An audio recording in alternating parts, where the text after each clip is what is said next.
En pleno siglo XIII, la fe cristiana se encontró de frente con un desafío, un desafío monumental. Y esta es la historia de ese drama intelectual y del hombre que se atrevió a solucionarlo. Tomás de Aquino. A ver, imaginemos el impacto. Esta fue la pregunta que de repente sacudió los cimientos de toda Europa cuando las obras de Aristóteles, que llevaban siglos perdidas, reaparecieron de golpe. Y ojo, que no fue algo que llegara poco a poco, fue una auténtica avalancha de lógica, de ciencia, de metafísica, un sistema de pensamiento tan completo y tan coherente que amenazaba con cambiarlo absolutamente todo. Para entender la magnitud de lo que hizo Aquino, primero tenemos que entender la magnitud del problema. O sea, cómo era exactamente ese universo que presentaba Aristóteles y que tanto asustó a la gente.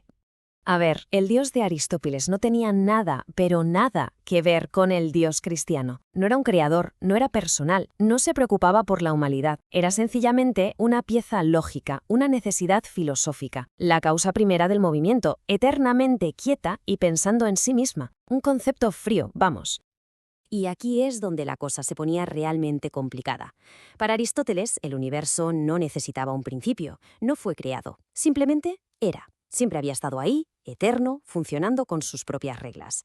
Y los seres humanos podían alcanzar su plenitud, su felicidad, a través de la razón, sin necesitar para nada la ayuda de Dios.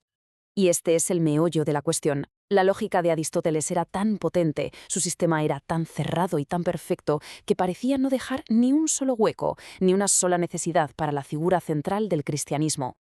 Claro, ante esta amenaza tan brutal, la primera reacción de la Iglesia fue de pánico. Se intentó prohibir a Aristóteles, y los primeros intentos de mezclar las dos cosas fueron, bastante torpes y hasta peligrosos. La reacción inicial fue de rechazo total. Prohibido. Durante décadas, la Iglesia intentó silenciar a Aristóteles. Se prohibieron sus libros por miedo a que esa filosofía pagana destruyera la fe. Pero su poder intelectual era tan grande que era imposible de ignorar para siempre.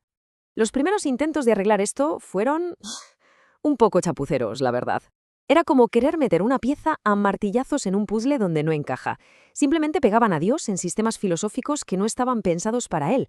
Y claro, el resultado era un montón de contradicciones.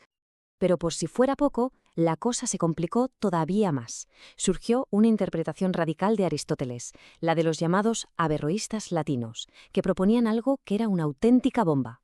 Que el intelecto, la capacidad de pensar, no es individual. No. Es una sustancia única, universal, que todos compartimos. ¿Y cuál era la consecuencia de esta idea?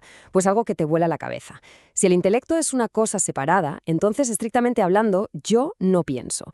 Es el intelecto universal el que piensa a través de mí. Esto no solo era una herejía, es que amenazaba con dinamitar toda la base de la responsabilidad moral. Y es justo aquí, en medio de todo este lío monumental, donde entra en escena Tomás de Aquino. Pero no llega con un mazo para destruir a Aristóteles, no. Llega con una llave maestra, una idea que abrirá una dimensión completamente nueva en su pensamiento.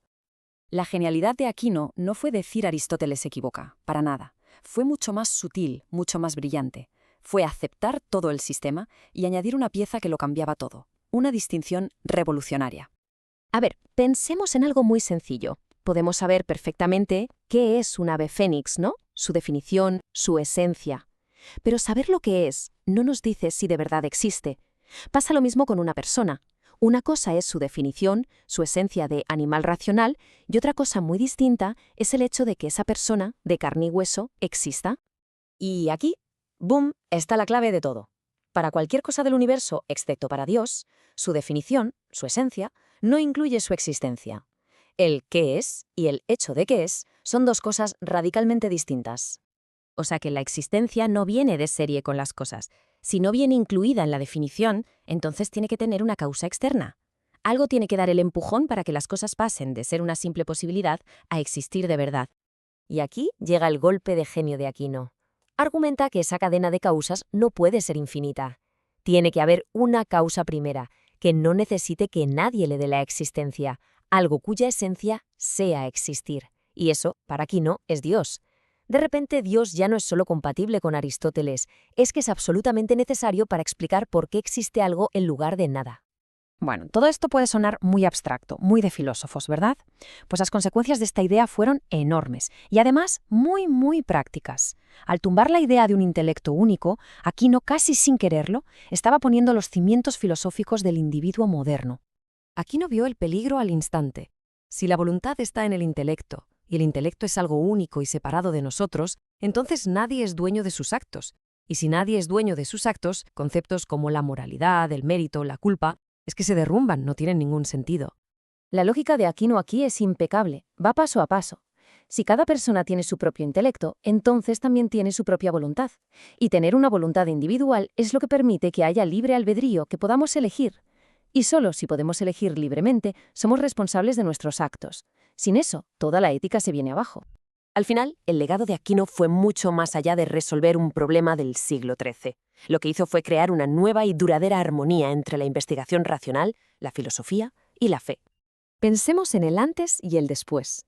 Antes de Aquino, la filosofía y la teología estaban a menudo en guerra. Después de él, se convirtieron en compañeras de viaje. La filosofía, con la razón, nos podía llevar hasta la puerta. Podía demostrar que Dios existe. Pero para entrar y entender los misterios divinos, hacía falta dar el siguiente paso, el de la fe. Hay una cita del propio Aquino que lo resume a la perfección. Él no aceptó a Aristóteles por su fama o su autoridad.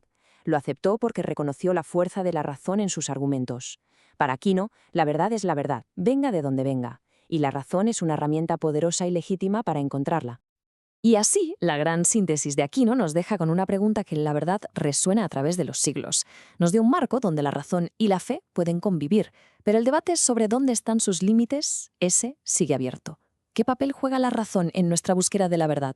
La respuesta quizás define no solo una filosofía, sino toda una forma de entender el mundo.